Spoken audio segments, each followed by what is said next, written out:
OTA storylines. We heard a little bit today. And more so, this topic was talk about what we want to hear from OTAs. So we can get into that, what you want to hear from OTAs, what you're looking forward to hearing, and then also what we did here today.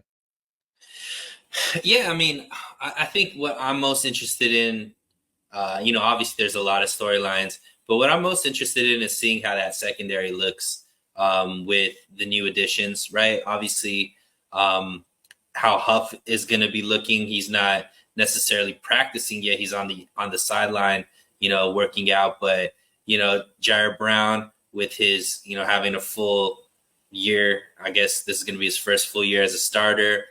How Renato Green is going to fit in. Is he going to take that third cornerback position? To me, I think that's going to be imperative. We saw, I think, now that how important the secondary is, especially with the receivers that have come into our conference, let alone that you're going to have to face to get to the Super Bowl. So that's the biggest storyline that I'm really looking for. How sharp does that secondary look? Yeah, I want to hear all about the rookies. I think Renato Green certainly. You talked about Hafunga, which is interesting, but what about Malik Mustafa? How does he fill in? What does that dynamic look like with Jair Brown? It was nice hearing from Jair Brown today. He seemed like a savvy vet. He talked about how much easier it was coming into this offseason than last offseason, which is understandable. He was a rookie last year. Obviously, we want to hear about Ricky Pearsall, and we heard some good things about him today, so that was awesome. And then the other thing is Brandon Ayuk. Man, what's going on there? There was a question or a thought like maybe he would show up. It's voluntary, so obviously he didn't. Mandatories are not until early June, so we'll see if he shows up there. But you want to know what came up today that really kind of threw me for a loop was Jawan Jennings. Now, there's been a lot of conversation. I remember saying a couple months back or like a month and a half back, like, hey, he hasn't signed his tender. And then people in the chat were like, yes, he did. He's got the Instagram out there. And so we just kind of all took it for what it was. He did have the Instagram post. He said something like year 4 loading, showed the tender offer. Everybody just assumed that he has signed.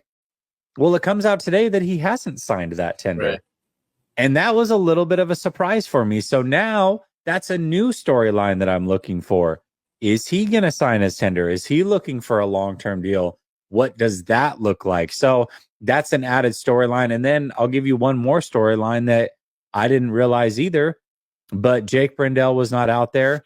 They asked if he was injured. And not only did Shanahan say he was injured, but he had said that he had knee arthritis. Now, I'm hoping he misspoke and he meant tendonitis, which is very different than arthritis. But if it is, in fact, arthritis, what are we talking about here? I mean, this is supposed to be the starting center. I know that maybe long term he's not going to be the guy, but I think we're all counting on him being the guy for at least this year. So if he has arthritis in his knee, that turns out to be a big deal.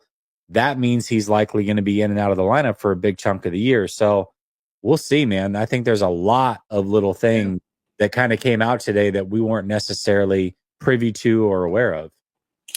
Yeah, and I mean, also we don't want to over the play. All of this stuff is fluid. There's still some time, but it is something to keep your eye on. Obviously, it's exciting because we're getting football news, and the main goal I think going through OTAs and through this offseason is we want to make sure that we keep the core healthy. That's the biggest thing, right? You don't want to have any huge injuries in the off season for sure. But to put some positive stuff on there, look, Nick Bosa was there. He's usually not there, so that I think is a good sign. Debo was there. He's also somebody who's not usually there and in shape, right?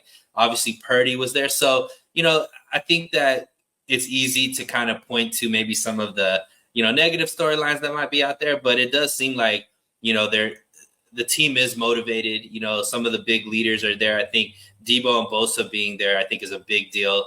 Those are two guys that tend to do their own thing in the off season, but them both being there, I think, is a good sign as far as for these young guys. And if you remember last year, Brandon Ayuk ended up being that guy, especially with the younger receivers and things like that. He was able to become more of a vocal leader, and we saw how that played out as far as him being taking on more responsibility on the field, and it led to his best season of his career.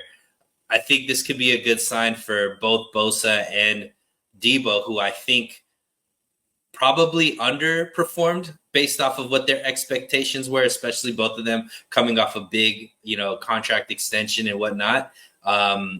So, I think that there's things to be optimistic about.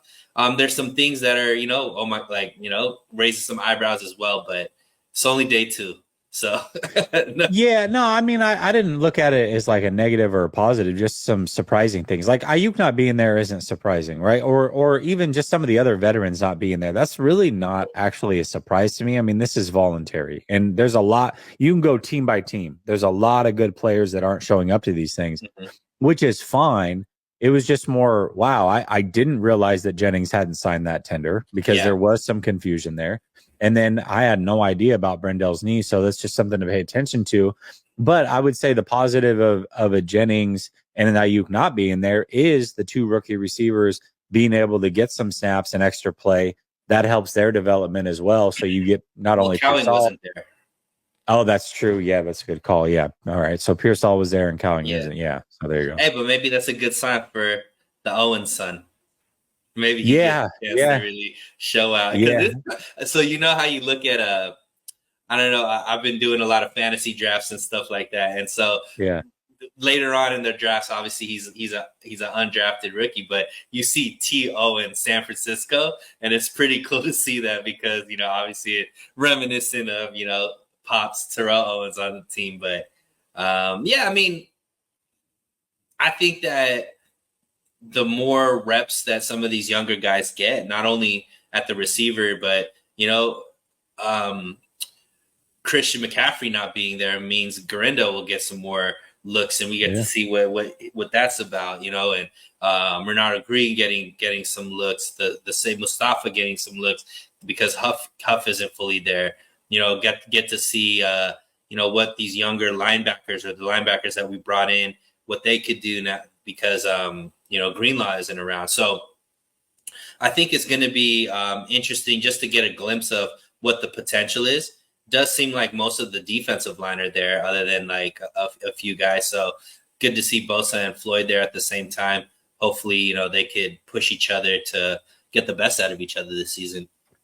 Well, Drake Jackson, another guy who was not there, who's hurt Injured as well. So that's that's something worth noting. So I don't know. There's some interesting, and it's not necessarily like some of the big name guys, right, that are popping up on these lists, but it is starting to shed some light and like, man, some of these guys might be on the bubble. You know what I mean? Of making this team or certainly playing time. So you got to start paying attention. Like, what does it look like? Why is this guy not there? Why is this guy not healthy? Right. Who's injured? So there's just a lot of little storylines for the first time they're getting together. Again, it's still May. It's not even training camp or even mandatories, but just some things of note. But it was nice seeing guys like Kittle there as well, even though he wasn't, on the field. He was still there supporting the with team. With the new haircut. Yeah, he was. Catching Bud Lights from Brock Purdy is always a good thing, too. So there you go. All right,